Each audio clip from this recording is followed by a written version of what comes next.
It's going. It's Escape versus Friends. Hello and welcome back. I'm KotLGuy. That's Blaze. Blaze has been all on the administrative duties and is trying to stuff his face as fast as possible before we get into the gas in action. I can't blame you. It has been an absolute blast here and always an interesting experience when we host and run these BTS series events, whether it's scheduling, whether it's getting players together in the lobbies, whether it's the games themselves. It's always just a fun time. Absolutely is. And now we are going to be getting into a really amazing best of two series here between Escape Gaming as well as Friends. We just got to see Escape Gaming taking on their opponent's flip side, and we're able to take that series 1-1. So obviously these are the two rivals in the group here, as we do see Flipside are pretty much out of it as well. So it looks like it is going to be pretty much down to these two. And it just comes down to, I would say, this match. I mean, if one team 2-0s, they are definitely going to be top of the group. Without question here. For anyone who was not around to hear the up-to-date scoreboard or just not or too lazy to go check it out for themselves, currently Friends are sitting at the top of the group after only playing one series, though, and getting that 2-0. They have the 2 points. Escape, as mentioned, came off the 1-1 and did have a 2-0 before that, so they have the 3 points here. But we're only going to be taking the number 1 of the group and moving on into the playoffs. So who will it be? Will it be Friends? Will it be Escape? We may have our answer sooner than we expect. Let's check out the draft right now for game numero uno. It is going to be Escape who do pick up the first pick, and with that first pick, they managed to get their hands on the Drow Ranger. This was first phase banned both times when they were facing up against Flipside. This time, Friends opt to go instead for the Respect Lone Druid ban. Does leave it out there. Maybe Friends are going to be prepared for it. Friends have picked up the Darkseer, and they themselves will go with the PA. Maybe watching that last series, Blaze, they feel like they can also believe in RNGesus. Yeah, I mean, it is a great hero to take an aggressive stance to get out there early and just start doing a lot of damage.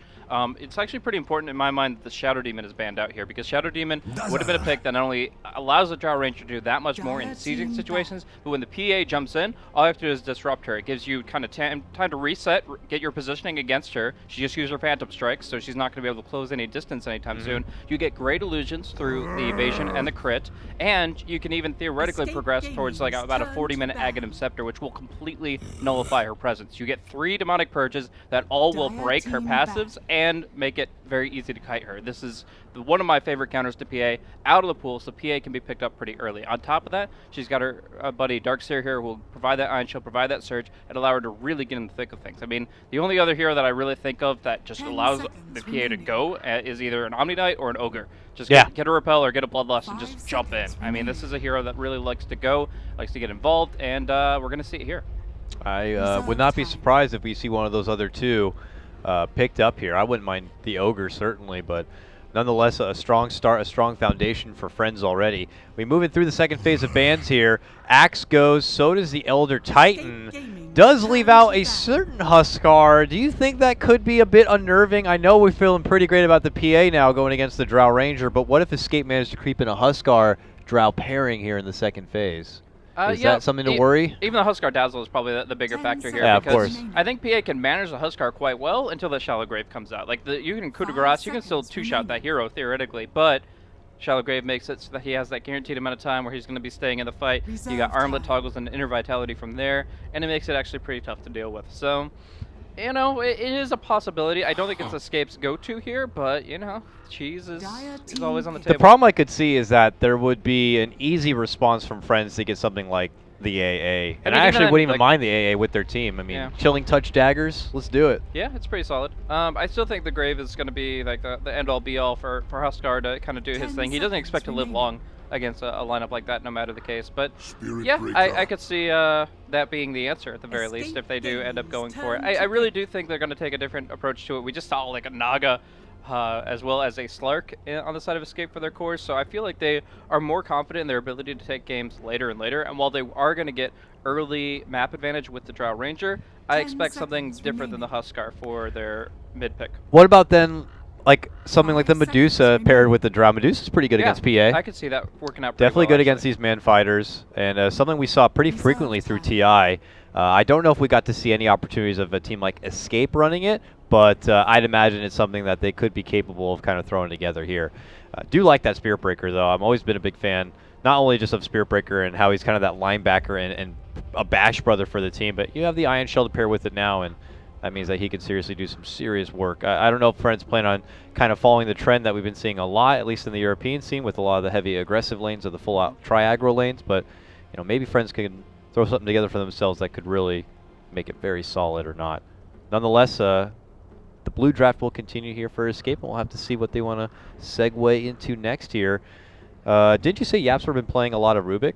What do you think about like a Rubik maybe here? I like Rubik and Spirit Breaker. I feel like that's asking to be crushed by a Spirit Breaker Darkseer duo. Like even when you have Drow and Dazzle and they can turn fights well with Shadow Wave and hard right clicks, end of the day the Rubik is still one of the squishier heroes in the laning phase, and it's so easy for the Spirit Breaker just to run at you. If you like, imagine you go for like a pull and you just try to get some easy creeps over here, try to pull the lane back. The Spirit Breaker's just gonna be right there. Orb of Venom, 1 or 2 bashes, that Rubik is dead, just straight up. So I feel like there's too much risk involved in that kind of a pick. While it does offer some nice potential control, and I mean there are a couple good spell steals. This game does not scream Rubik to me, and in general this patch has been kind of light of it. That's unfortunate. He's always such a fun hero to watch, but you definitely make some valid points, and though I hope personally to be able to see the hero, it's a very likely case that it will be passed on once again. Escape will be able to creep in though the Sand King. We did get to see KotLGuy do play it in the previous series. Nice job at that.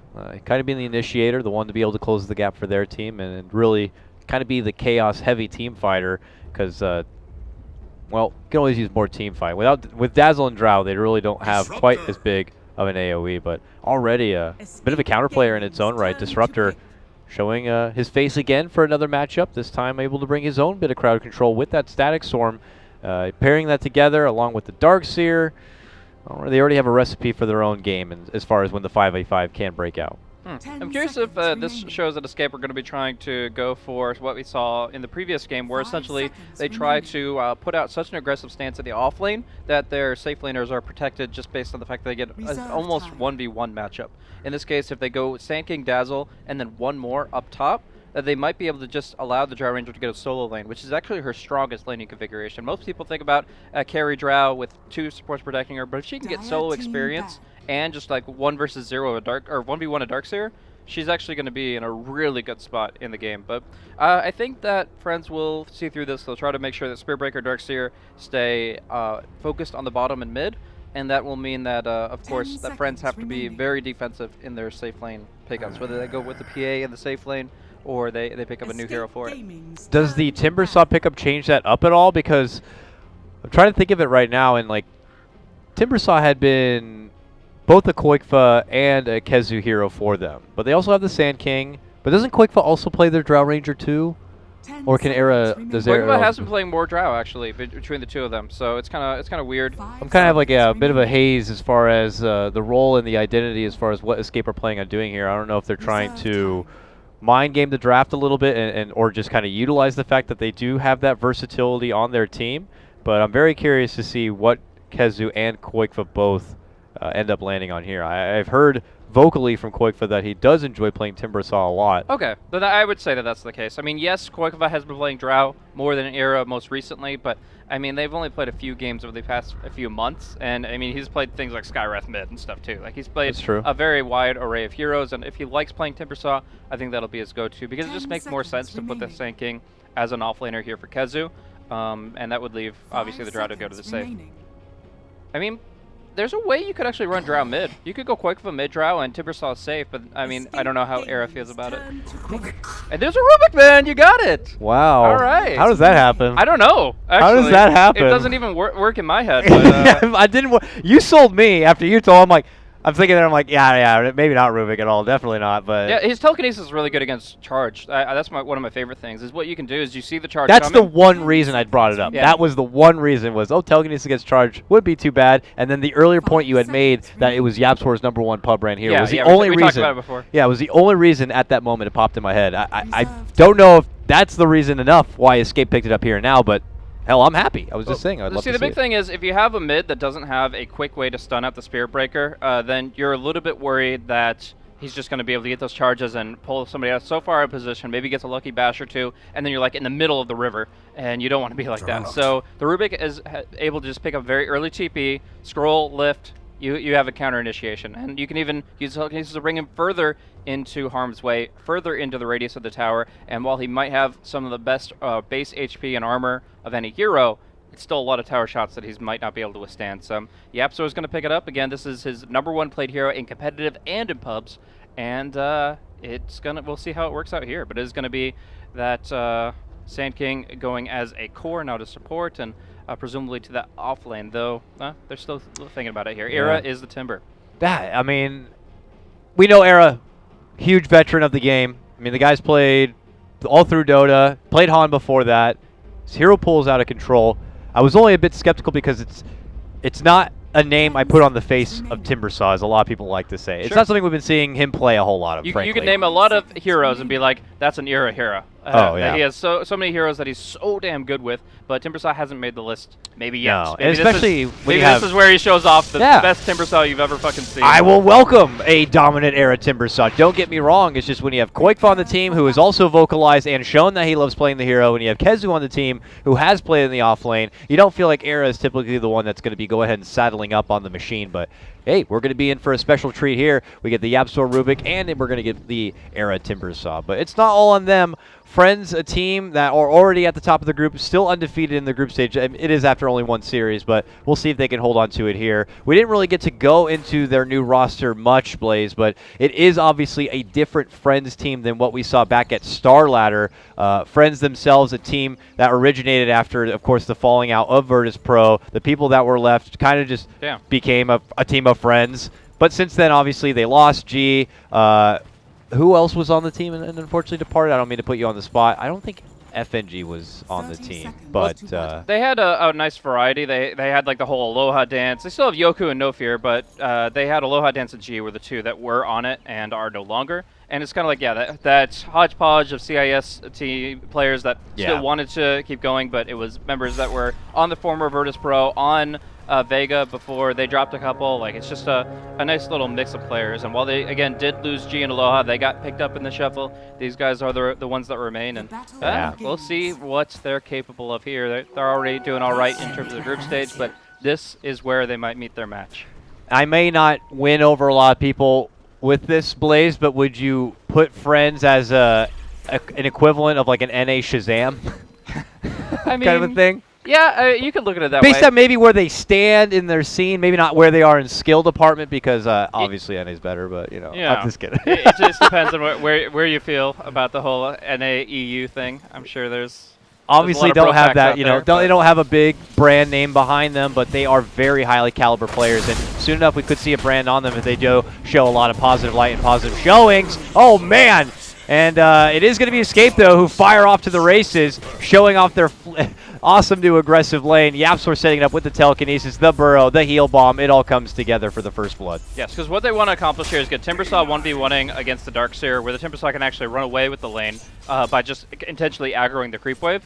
And this will force a Spirit Breaker top. A Spirit Breaker that's forced into it to defend his own safe lane is actually pretty weak as a hero. Like, he's so much stronger ganking mid and ganking the off lane than he is defending his own safe lane. While he can do that once or twice comfortably, he should be looking to make actions happen across the map. He should be taking advantage of his mobility rather than just charging and charging and charging and really not bringing much more to the table than most comparative supports. I do feel like it's Escape's game plan to put so much pressure top that they have to bring the Spirit Breaker up there, and heroes like the Sand King and Dazzle combined together are certainly capable of this. We'll see if Friends end up taking that notion or not. For now, they will continue to keep their Spirit Breaker residing here in the bottom lane to the side of Afterlife, or maybe at least until Afterlife is able to kind of throw together a couple of levels in his Soul Ring. For now, they will both be able to kind of get a good share of trade, with the exception of the Timbersaw obviously getting the more bulk of the XP. And also Escape just continuing to get a lot here in the top lane. They will throw out the early Poison Touch onto Yoku, but obviously with Blade Fury, he can always kind of step back and away, but he's not going to be comfortably getting any sort of CS whatsoever. And there's going to be a charge mid, but it's seen through the well-placed Observer Ward. YapzOr's here, a little bit out of position. Will try to pull Undershock under tower with those ice arrows. Gets the double stun, but it looks like they're only going to be able to send a barrage back to rebut them. Yeah, nice little ward there. We'll be able to see any sort of outside interference, specifically coming in from that Spirit Breaker. So we'll have to see if No Fear recognizes that and tries to head down a different path. He's actually going already down a new path up to the north as he charges on in. Hi, Cinderin, how's it going? Bumps right into the TI player / caster. And, well, he might be able to get off a return kill here. Always want Fly going to be in a bit of trouble, but no! He creeps right through the trees, and all will be well. Kezu, who shows up to try to help out, could end up losing his own life. The charge will fly forward. Kezu with the juke! Steps back and away, pops his salve, and will make it home. All right. Played that situation pretty much perfectly. Caustic Finale finishes up the Disruptor because he added one more auto attack after the Fairy Fire, and then he didn't want to skill Sandstorm this early in the laning phase. You usually want to skill it like level 6, 7, or 8, and here he has to pick it up level 3, but it allows him to escape thanks to the Fade time in movement. Looks like that's the most dead Rubik I've ever seen. The question is to neutrals or to heroes. He's feeling a bit frisky here, going in a bit deep. Okay. He can't get close enough for the glimpse, so always want Fly, can't bring back Yapzor. Still a movement speed advantage. Drops down the tree, tries to use it as a bit of a block path. Oh, boy. But he makes it out. The boots, man. Boots Rubik, man. It's actually very underrated. This is something that we started seeing in China about a year ago, is Rubik's opening boots. It's most commonly for the fact that in a level 1 smoke play, you can always get that telekinesis initiation and pretty much guarantee first blood. But in this case, they used it just because Yapzor wants to be a little bit more active on the map. While Cinderin is static, staying right behind Kezu on the Sand King, it's going to be Yapzor that actually moves in and makes sure that KotLGuy is comfortable against the Spear Breaker. So in moving through these spaces of no man's land, he has to be quick on his feet, and so far it's helping out quite a bit, because if without boots would have been absolutely glimpsed and 100% killed. Yeah, he fits that great role identity and play style that we see from other players like Jarex, for example. Just so good on those mobility action pack kind of heroes and being able to kind of touch base across the map or between any sort of precious lane that they're going to have to make sure they keep tabs on. So with that, back at top lane, they're going to be able to easily contest the full camp here. And as we jump back to bottom, for a while it was a bit of disrespect onto Afterlife as Era continues to kind of control the show, but we jump back top with the rotation coming in. Looks like we'll see a bit of fisticuffs here. A pullback onto Kezu will lead to destruction. Nelfear will be able to charge in and get the finish. Hoping to follow up with some more. It looks like that's not going to be happening as Escape already head out the back door. So good grab by them as they even up the kill score now 2-2. Yeah, unfortunately with nighttime they're a little slow on the lift there, so they do end up losing the Sand King on the side of Escape. But again, this isolates the solo lanes. This makes it so that Era can focus on his matchup against the Darkseer. And again, despite eating a lot of Ion Shell damage, he's always going to be sustaining through it with reactive armor. So he's going to be in a pretty good position here, and as now he's gotten level 6. And of course, the Drow versus the PA, it's mostly just them poking and prodding, but KotLGuy at the top of CS. Yeah, we're not going to be seeing too much high excitement here until some sort of outside interference will be had here in this middle lane. I guess you can almost say the same for the bottom lane here. They're just eventually going to be showing themselves springing out into life at a level 6 or level 8 or something and really kind of be the showstoppers. But for now, it's just more high tension into the top lane. It's kind of like what you said in the previous series, where it's just moments like, obviously casters want to recognize where all the action's going to be breaking down in these very hectic aggro try-on-try kind of a lanes, but you know, it's the others who continue to grind up that 1v1 farm that are really going to be the big impact. But I think they're setting up to go for a kill on Yapzor. They've got a great ward to set it up. Now I guess they have to isolate Cinderin instead. They have to, I think Yapzor is the key though, because of the telekinesis. So if they can get the charge on him, they can get the spin on him for sure as well. He is really close to trouble, whether he knows it or not. I'm really surprised they haven't found a kill. I mean, they've got Omni Slash, they've got charge, but they're really worried about that lift. Yeah, so a very hesitant Friends group is not going to be able to pull the trigger there. But look at this, bottom lane. Suddenly Undershock shows himself here. He could just kill him. Whoa, has to force to Bleak Strike out and away to avoid the trouble of Era, but they have just drawn Era in, and suddenly No Fear has come to play, but Era will be good, and Undershock learns a hard lesson that Timbersaw is not going to be an easy pick. I think he actually wanted, like, he knows what Timbersaw is capable of. He's played against this hero a lot. He realized that if he gets hit by the second charge of Chakram, he's down to like 20 HP. But I think what he wanted to do is just bait him back with the Phantom Strike back to the creep wave, and then the Spear Breaker rotation would catch the Timbersaw off guard. But Sidrid being there as well, kind of evens out the equation, and in the end, it's just a wasted amount of time for the PA who has to walk back to mid. Yeah, definitely makes a lot more sense that way, and it was a valiant effort there for Friends to try to get the takedown of Era, but Era not going to be taken so easily. PA will have to do the long walk back into the lane, and we'll kind of make do with that situation. KotLGuy now 40 CS, in comparison to the PA's 31, as she did go on that little side adventure. Does mean that KotLGuy will sit comfortably at the top as far as net worth goes. In fact, all 3 laners claim top 3 in net worth. So Escape off to a wonderful laning phase at the moment. Yeah, they get the free farm essentially on KotLGuy. They get a really good situation for Era to farm up. And you look at where they have forced Friends to start warding. Look at the 3 observer wards up for Friends are all in this extremely defensive stance, protecting a juggernaut of all things. Not even like a super hard scalable carry, though he can't. Yoku could definitely carry this game. It's protecting a hero that just doesn't need it. Mid lane, they're able to get the strike onto Undershock, get close to taking down the Spirit Breaker, but No Fear is able to barely make it back and away and into the fountain. This will allow Escape to be able to move on forward and also claim the tier 1 on top of it too. Already, Escape on the up and up again. This time hitting it where it hurts on the precious PA. Yep, getting their first tier 1 of the game here at 8.5 minutes. Not bad at all. We are going to be seeing, however, a 3 versus 1 play on the Timbersaw bottom. It'll take a little while for the Spirit Breaker to get there. Yeah, Era's got to know that if he even bothers running, there will be a glimpse there. Always want to fly, not level 6 yet, but is not even going to be necessary. No Fear will help follow it up with even more lockdown in the charge. Era tries to go for a juking Timber Chain, but he's just over swarmed by players here. So Friends will be able to even the kill score up once again and finally be able to bring down Era, but the farming game still belongs to Escape. So that's going to obviously enhance both sides, or Escape's net worth in general, but I think experience is going to be fairly evened out by the impact of the Tome of Knowledge. The big thing here is that the level 6 of Rubik will come out at exactly 10 minutes when he purchases the Tome, and we'll probably see the Disruptor or the Spirit Breaker find one of theirs as well. So it just depends on what they prioritize, getting the Nether Strike for pickoffs or getting the Static Storm for fights. Cinderin as well. Probably be one to partake in the Tome game as he's getting closer to his own level 6 and possibly having that weave. Look like Yoku is trying to spin on forward for KotLGuy, but KotLGuy is not going to bother hanging around for any sort of attempted Omni Slash, and will welcome the creeps back in under the tower. He's got to continue his own farm game. He's got closer to about 1,500 gold, so moving in for a Blink Dagger timing is not looking so bad. So that when the get into that mid-game period, as you know, you do have a Drow lineup after all, they can make a serious impact with that Blink Dagger, and then, you know, after clearing out probably some tier 1s, eventually look to maybe something like the Roche, go to tier 2s, and just kind of work their way down that docket, if you will. But we'll have to see if Friends have any sort of say in the matter and will be able to kind of disrupt the flow of Escape's game plan.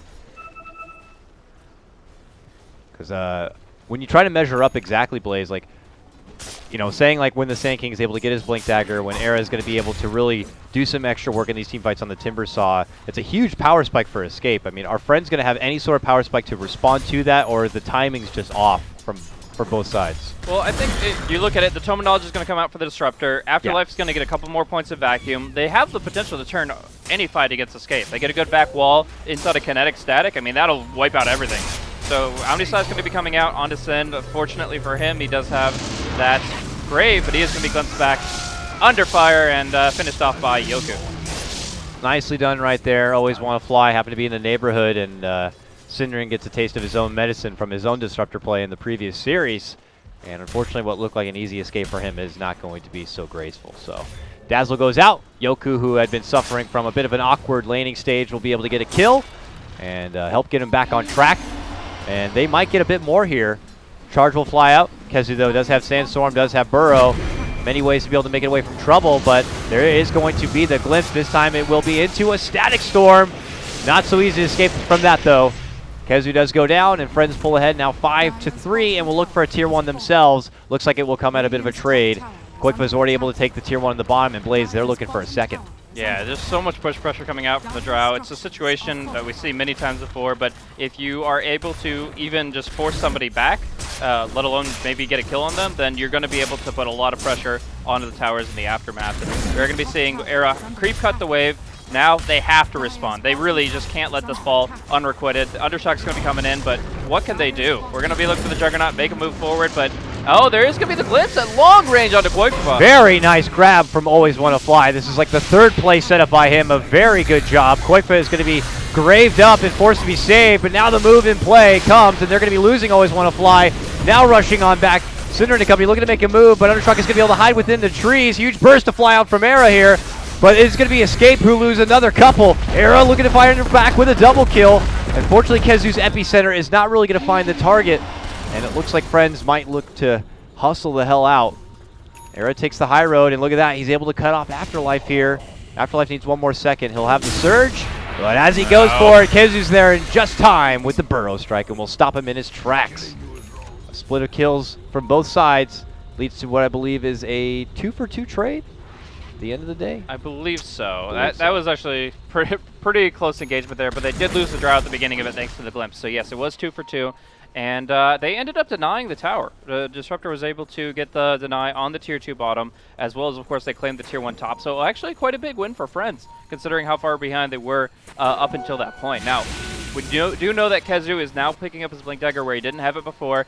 And Era, I'm assuming he's going to just buy out a Bloodstone almost straight up. He's got 3K gold banked. But, yeah, it's been a pretty close skirmish there. That's something that Friends could take to the bank. They need to make sure that each and every fight is executed on that kind of a level, because Escape are only going to get stronger in terms of items. Now, with where Friends stand now and the farm that's coming together for both Yoku and for Undershock, I know these are totally different games, totally different teams, but if we try to compare from what we saw from Flipside in that game number 1 and TMW's PA performance, I mean, is Undershock kind of around that same track, that same period to be able to make that same kind of impact? They're right now moving in and trying to get a hold of the Roche, which would certainly help having that extra life. But is this PA going to be in position soon to be able to make that kind of fighting impact, or is it going to have to wait until she gets what looks like our Desolator complete? I think the situation is very different for this PA because she doesn't have a Wisp and a Witch Doctor behind her, and there are a lot more magical controlling abilities. Like before, it was like only if you get roared, only if you get rooted would you have issues. He was always killing off the Keeper of the Light before he got blinded. Yeah. In this case, it's much more along the lines of this PA doesn't have as much support to reinforce her. They can set up fights, but they can't really do much to sustain her. And she's going to really not be fully online until she gets a BKB. So Dezo into BKB, that's when I feel like the PA can start tearing things through. Otherwise, she's just going to get disabled, she's going to get kited, and she's going to have a really hard time. Looks like we're going to see another tower trade here, one where yet again Escape might get the better of it.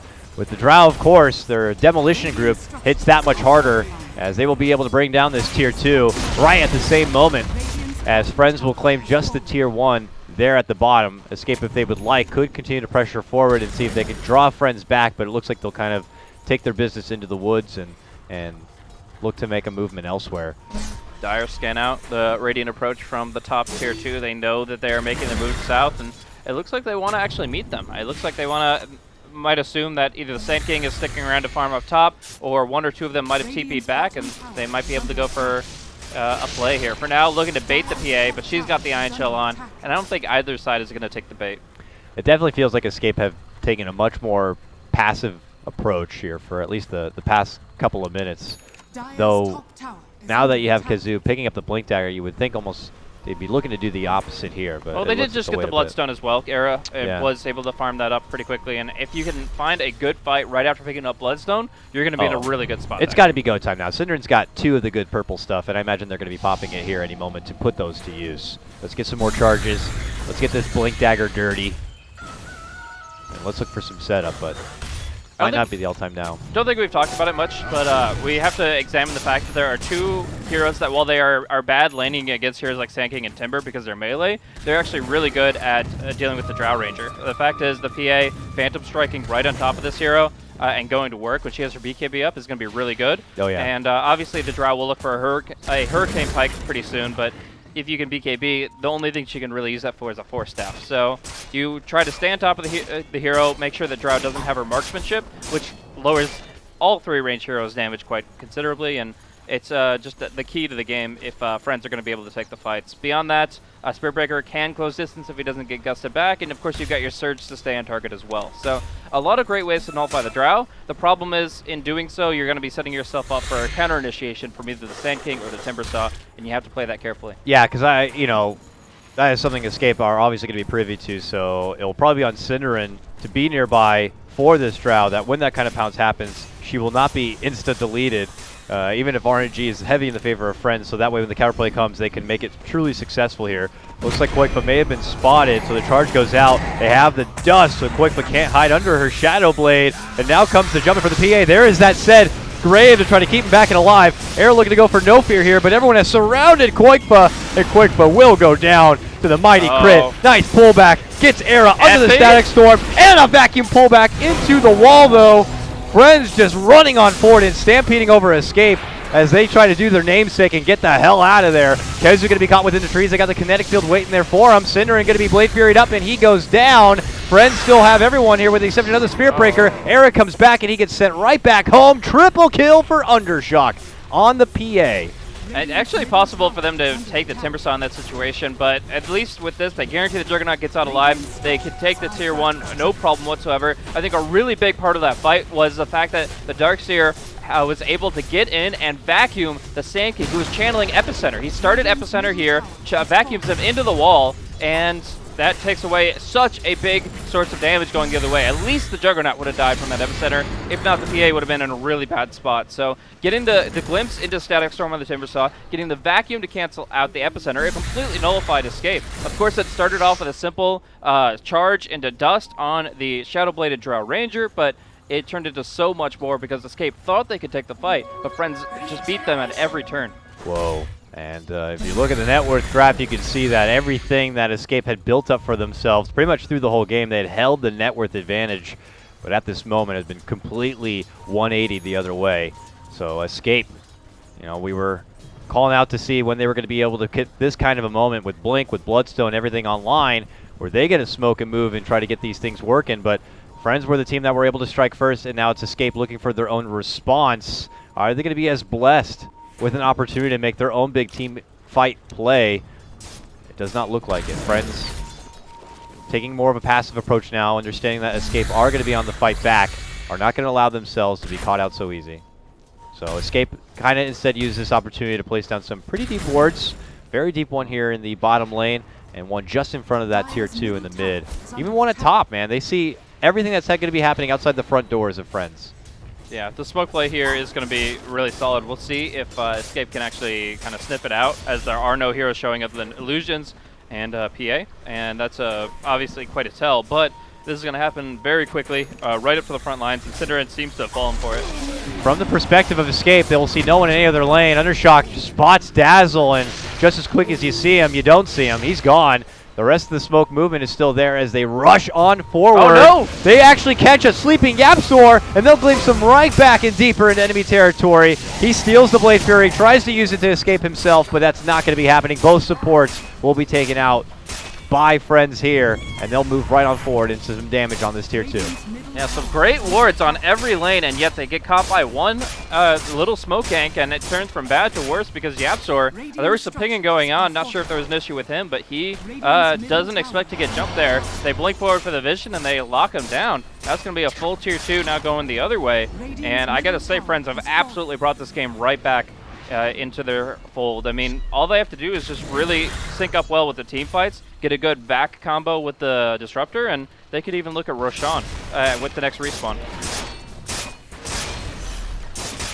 Now as they take their approach to the top lane, where KotLGuy has been able to kind of push the lane back out, we'll have to see how much pressure they can add to these tier 2s, or as you mentioned, if they'll decide to kind of take things a bit passive until that Rosh does come up and play with the benefit of having that Aegis here. But it's obvious that Escape are already feeling like they're kind of in that position with some backs up against the wall. A commitment to the Drow lineup like this is where you're hoping to really be succeeding right now, and getting the Rosh yourself and making your own approach towards your tier 2s.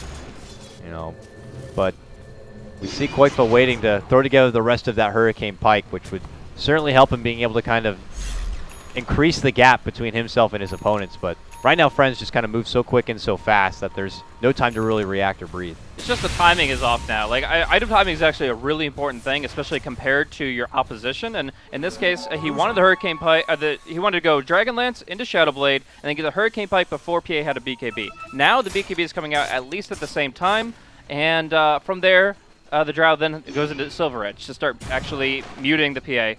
But, like, it's just, PA is actually able to pick up the item that deals with Pike at least 50%.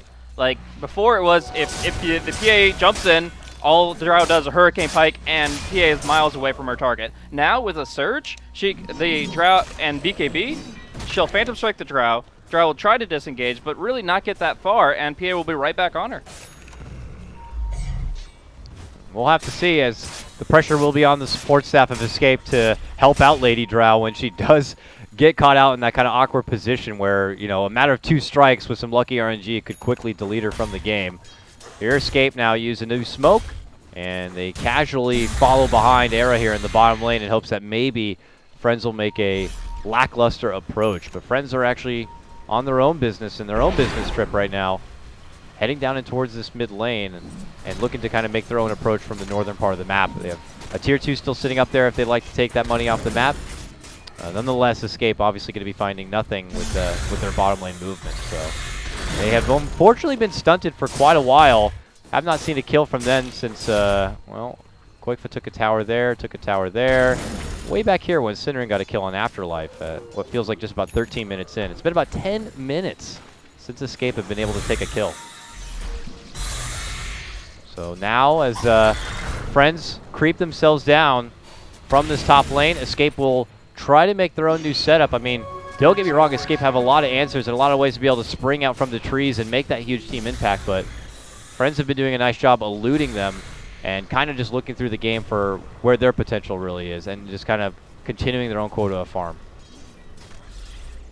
Alrighty, so we really are going to be looking for some more aggressive movement from Escape at this point in time. I mean, the Drow is getting some okay items, but in the end doesn't want to go into the hyper late game in this. Like their best super late game hero is actually Timbersaw. Like Sand King, the Drow, these heroes fall off relatively quickly. Rubik and Dazzle can keep going for a little bit longer, but at the end of the day, they don't want this game to go to a position where Darkseer, Juggernaut, PA, they're all getting 6-slotted, and there's just no clear answer from Escape. They want to start getting momentum, they need to start getting proactive, but the problem is, Friends are already in the pit.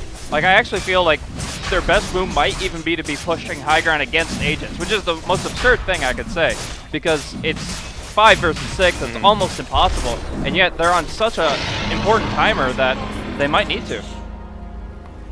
There's that Aegis now, and it will be Undershock who takes it up, with the timings just benefiting Friends so well in this game. We'll have to see if Escape are going to be pulling out any sort of desperate measures on forcing themselves into a position where they should have been originally. KotLGuy is persistent in staying here in the top lane and trying to get any sort of pot shots on this tier 3, which for a Drow, she'll take any pot shots. I mean, look, the tower's already at half of its life, so if they're going to let her get these hits in, she'll take it. So essentially what that is they had eyes on Spirit Breaker, and as soon as he starts to charge, they're like, nope, getting out of here. Yeah. And as long as the glimpse doesn't come through, they're fine. So they're going to go bottom now and try to fight. Oh, they do get him with a vacuum, so it's a cute little play. All that meanwhile, though, they are going to get Cinder in, and they're not going to be done there yet. There's a Static Sword and the Omni on forward, and they're going to be taking out Kezu as well. Oh, jumping dagger kill! The Grand Magus will be gratefully dead. And we're not done yet. Era also moving in, gets hit up with a Thunder Strike, hit up with some destruction, and things just go from bad to worse. KotLGuy's TP was canceled too, so he is taking the long journey from the top lane all the way back home. But when he gets there, he'll realize all of his friends and family are dead, and his base and his home are slowly going to be crumbled down. That's like an anime-level vengeance story right there, but I don't know if he's going to be able to go to the next level and fight back against it. We've already got the tier 3 knockdown here, Friends, just all in on this bottom lane. Beautiful action coming in from the Disruptor, getting a great kinetic static under the tower, and Juggernaut just tearing people to pieces. Now looking for this range barracks, only a few hits away. That's a full Rax advantage, and Escape look to counteract. They can get Yoku here, and it looks like they may. He will not buy back to get the follow-up kill as Friends just try to assist each other in withdrawing from this. Very happy with the winnings they've already got, but they will be losing Afterlife as well. No Fear tries to go for a TP, but they got the Yules waiting for him, and it looks like they will take him too. 3 kills will be the answer for Escape, but as mentioned, nearly both racks already taken down. The melee one, the most important one, will be dropped, and Friends will continue to hold their head up high. Even with losing the 3, they continue to hold on to the Aegis. So once they come back, Blaze, I mean, if they'd like, they could consider giving it another hurrah down a different lane. Do you think that would be their best approacher with so much domination coming out as they quickly take out another? Do you think that they should just make another go at another lane once the 3 come back, or are Friends in a good enough spot that they can kind of slow it down again? They can slow it down as much as they want, but right now they have the Aegis, and that's only been half expired. So for another 2.5 minutes, they are still going to be taking the aggressive stance, and Escape are playing a waiting game and just trying to hold on. They thought that they had enough heroes bottom, and they thought that Friends had enough heroes top that they could actually defend that bottom tower, and it turns out that Always Want to Fly is just a little bit too good with his spell set, and they got completely off guard. They got caught out of position, and they got torn apart. I think a big part of that is how hard they were tunnel visioning on what was going on quick from the top. Like, you have a tendency as Dota players to keep an eye on what other players are doing here and there. Like, you love to focus on yourself. You're supposed to focus on yourself, but there's a whole game going on. There's a whole map, and I saw 3 different Radiant players pinging towers and different situations with Koikova. They weren't focused on what was happening bottom. That's where they got pounced on, and that's where they got obliterated. And looking to go for their zone obliteration. KotLGuy, unfortunately, not able to make it inside with an epi. I'm not sure exactly what happened there. He realized that it was a bad decision. He thought that there might be an opportunity for a quick pick-off with Drow and Sand King together 2v1, and then they realized there were 5 heroes there, and like, just get out. I mean, they might not have seen it, so maybe friends will assume it's still there, and the threat of an epi will still be there. But little do they know that the epi did actually already happen. It was quickly canceled. Friends, though, have already claimed that tier 2, and there doesn't seem to be any hesitation by their front here, Blaze. They're already making their move inside the base. Undershock, of course, with that Aegis still in hand for whatever time may be left. Could be losing it fast. Looks like he will lose that first life. Yoga will help go to work on the tier 3, while No Fear will jump in as the gatekeeper to kind of keep everyone else distracted. Trying to pull back it away, reflecting back the damage with the help of the Blade Mail. We'll get some assistance to make it back into that safety net. And Friends, with their first real assault into the top lane, were able to bring down that tower to about a quarter of its life. And, oh my! Oh, you serious? A casual, just dagger from the outside, moves in and just snipes down. Okay. What? Are you serious? Oh, Undershock. What the hell is happening with this RNG? Nonetheless, here they go for the closing blow. Friends move in deep. Dropping down the Stag Storm, dropping down the kinetic field. Era will also go down. Going to be forced into a buyback situation, fighting and hustling right outside the front gate of their own fountain. It looks like they may be able to get the grab onto Afterlife as he's put into a corner. Friends have realized they need to double back. They were not even able to finish off that already low tier 3. Era's persistent though, man. He jumps in. He gets the kill for Always Want to Fly. Koikva wants a piece of the pie, and he's hoping to get the grab on the precious Undershock. They will settle for No Fear instead, but Era's not done yet. He's able to move in. He's able to get the Yules. Chakra's going to be there. Quick Blink Strike is helpful for the dodge, but they are going to get her in the end. And Yoku could also be going down. Manta's going to be popped, and they'll get that one too. Just as fast as Era loses a couple of lives, he will quickly take the names of 3 and get his Bloodstone back up to 11 charges. It's a pretty good hold and leads to a 5-man wipe Blaze and a decent net worth swing, but is that going to be enough to get Escape back in this one? I mean, it is an expensive set of buybacks, but they don't lose racks, so they don't even lose the tier 3 tower in that. So while they did expend 2 buybacks, they get a favorable swing of 1,700 gold and a very large helping of experience, putting Drow to level 16. So all in all, I gotta say that it is not too shabby despite that unfavorable RNG against them. I mean, that was like an 800 plus damage dagger going up against the Rubik, who had just picked up his Ghost Scepter. So if he had realized how much that was gonna do, he could have just hit Ethereal and survived through it, but got completely caught off guard. I don't think he'll make that mistake again. I think he's going to be very quick on the fire trigger for that Ghost Scepter. Koikva pulled to the low ground now, caught within the Stag Storm. Cinder will be there with the Grave. Can they get the turnaround plan to No Fear? They will. Koikva looks to make his way out, and he's back behind into the safe zone. Always Want to Fly, not in that zone. Will be shredded apart right now. Escape, desperate to make the fight black. Will the anime come true? Koikva wants to be a part of it. As they make their approach towards this tier 2, they have to second guess the situation as slowly the rest of Friends are making their way back into the game.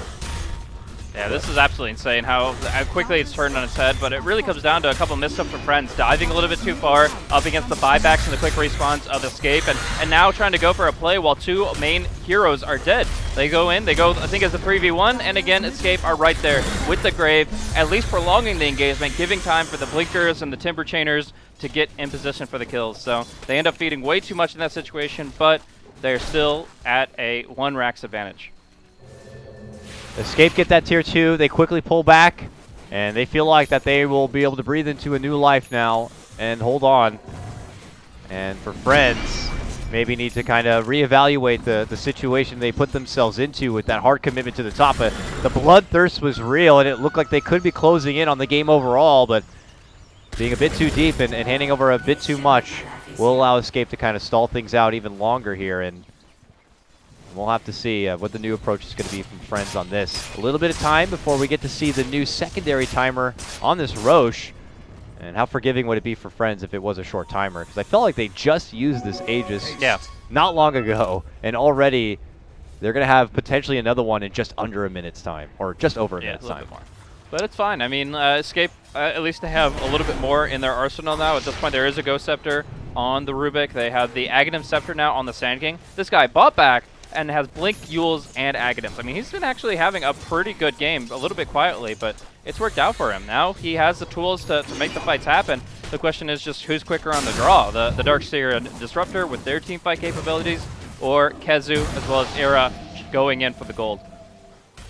Yeah, there is a serious AoE spread. You would think that pipes are definitely going to be a big grab here. Have we seen any even picked up? Mostly focused on BKBs. I could see that Timbersaw may be picking up a pipe, but at the very least for now, he's focused, it looks like, on the VIP booster, which at this point would be a heart as far as I can tell. Yeah, very interesting. Maybe casual. Casual VIP booster used to be one of those things, but shot close as the fight does break out. They get a nice wall drop right in the middle of Escape. Syndra going to get blasted big right there with the help of the Shivas. It's going to be Air, though, who sweeps them all down. Glimpse pullback, though. Try to get a hold of KotLGuy. They will be able to, not get Syndra apart. He's able to make it back and away. Air hops up to the side shop and will be able to find a new way to escape. While on the other front, KotLGuy able to poke on forward, gets the finish for Always Wanna Fly as they continue their chase for Drow. Big hit, big crit. Gets him up to the high ground, does lock him in place, and now Undershock looking to go for the finish. Can KotLGuy juke his way around and out of this one? It looks like he may be able to. He pops right into the Silver Edge and will quickly rush his way out to safety. Yeah, it's pretty insane how the fights are breaking out right now, but I talked about quick on the draw, and the Darkseer is there with the brilliant vacuum wall. The wall does get stolen, thrown the other way by Yapzor, but in the end, it's not enough to turn it. Like, Ruby could do quite a few things in these fights, but at the end of the day, one spell is not going to negate the initiation of Friends. If they're on point with their abilities, if they're able to catch the enemy off guard like that. Oh no, KotLGuy, who is spotted by this nice little ward, gets charged up and then immediately locked down and taken apart. This is the opening now for Friends to move in and get the next Aegis of the game. And it looks like Escape might have to do what they did once before and pull out all the stops to hold on to this one. I really do think they're just going to have to hope that Friends make the same mistake. I think they will have to draw them back further and further into the base. They're going to have to play in the territory between the tier 3s and the fountain and just really make it so that Friends have to come to them. If they want to secure the win, they have to fight it out. Obviously, with 2 melee damage dealers, you're not going to be able to break the high ground as easily through like long-range siege. They're going to have to come to you, and you just kind of have to play around that. Have like a Sand King in the tree line, waiting to make a jump, and just position yourself for the best possible fight. It's still a long shot because this Aegis is so powerful on this PA who is so big, but you got to pretty much give it everything you've got at this point. All right, I'm excited. This is the new minigame, daggers from the low ground. Can you kill the supports? We'll see how many one-hit strikes are going to be happening this time. With a smoke approach, they may not see it coming. Undershock down the mid lane now. Kez is going to be able to get off the stun. A pullback onto Yapzor. That's a bad static storm. Way too deep of a commitment right there. Makes it a very awkward spot. And look at this. Kezu poking a bit at Yoku. Escape, seeing if they can get any sort of lingerers. Friends might have been able to pull back and away, though, but that is not the confident approach you want to be making here. That was the stolen wall, by the way, so wall is still up for Friends, but no more static storm for at least another minute. Yeah, I'm not sure if he thought that he could catch a blink in, but he just Always Wanna Fly tried to take advantage of the bashed up Rubik to try to find something more. He goes for a kinetic static on a Yule Scepter, and it ends up meaning very, very little. So that does waste a little bit of time for Friends, and that's one thing that Escape can do, is just try to, when this reset happens, push out the lanes as much as possible and try to burn more time. If you can burn 5 minutes, it's the same equivalent of killing the Phantom Assassin in combat. So it's a very, very high priority for them to just avoid a full high ground fight in that time. So that one's Vibe Booster is going to be the Octarine, it looks like, for the Timbersaw. Yeah, that is definitely, but obviously, I don't know why my brain jumped to heart. It must have been a little bit of a brain fart, but it is, you know, it could be a little bit different. You know, obviously in the game, we've seen other audible options on going for something like the Sheep Stick, but he finds value in the Octarine this time. Yeah, it's going to be interesting to see how much those shorter cooldowns pay off. Dead. KotLGuy could be dead here. He is dead. Yeah. That's 70 seconds without a buyback now. That's not good. Not at all. This is actually probably the easiest fight for Friends, if there is a fight at all. They might just walk over and take a full lane and then start pressuring one of the side lanes. And at that point, Escape have to draw the line. They have to make a decision of where they're going to fight, how they're going to take it. I think the best thing they can do is again, put Sand King in the trees and try to go for an epicenter there, but it's still really, really hard. Friends shift their gears up to the top lane where they get the finish onto that tier 3. Undershock eats a bulk of damage, but he does have that Aegis for the second life. No fear. Bumps him in a bit and will quickly pull off. Trying to get any sort of free shots in is Friends with 30 seconds before KotLGuy would be able to be here for a defense. They go back in once more. Treasure gets the early stun on No Fear. Air lifting up for the first man's potential, but all the meanwhile, Undershock Man jumps right in for the dazzle, quickly takes him out of the picture, and now they look to go for Kezu. They will be able to get on the back of a vacuum and a wall. Can they get Era 2? They're going for it, man. The self-Yules is only going to last so long and delay the inevitable. He's going to get dropped. Era's out. No buyback there. KotLGuy, 8 seconds before he can even come back, but this is going to be a Rax down, and that will be the game. Friends, 3-0 now in the group stage, will take game number 1 of this 2-game series against Escape. Really, really impressive showing for Friends here. I'm looking through the numbers, trying to figure out how, if at all, Escape have a chance to come back from this. But right here, right now, they've drafted up a lineup that needed momentum, that thought that it could execute well enough through what we talked about before, a very aggressive stance in their off lane, allowing them to enable their solo heroes, which ended up being the Drow and the Timbersaw. In this case, these heroes did quite a bit. They got tier 1 after tier 1, but 1 or 2 really bad fights, and everything just goes to shambles. Their item timings got shot to hell, and then, of course, you got to see the Phantom Assassin just do her work, and I got to give props to like the Darkseer and the Disruptor. They were really accomplished a lot, despite a pretty adverse lineup to be going against. I would say one of the biggest things was the fight through the Raging Jungle where the Darkseer vacuumed the Sand King, and they caught the Timbersaw. They started off catching KotLGuy. They followed up with the glimpse on Timbersaw, and then a 2-man vacuum to just seal the deal, essentially. That's when all the items started coming in for the Dire. That's when Friends really just letting the power of friendship put wind in their sails, and away they go. Yeah, I mean, I wasn't sure if it was something they were expecting from even the start of the draft, letting Escape have their precious Drow Ranger, but nonetheless, they weren't really able to let the Drow flourish. So, wonderful performance. I enjoyed the insanely glorified crit daggers that came out, but we'll have to see what the approach is going to be for game number 2. That's Blaze. I'm KotLGuy. We'll cut to a small break, and when we come back, it's game 2 of Escape versus Friends. We'll see you then.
Thank you.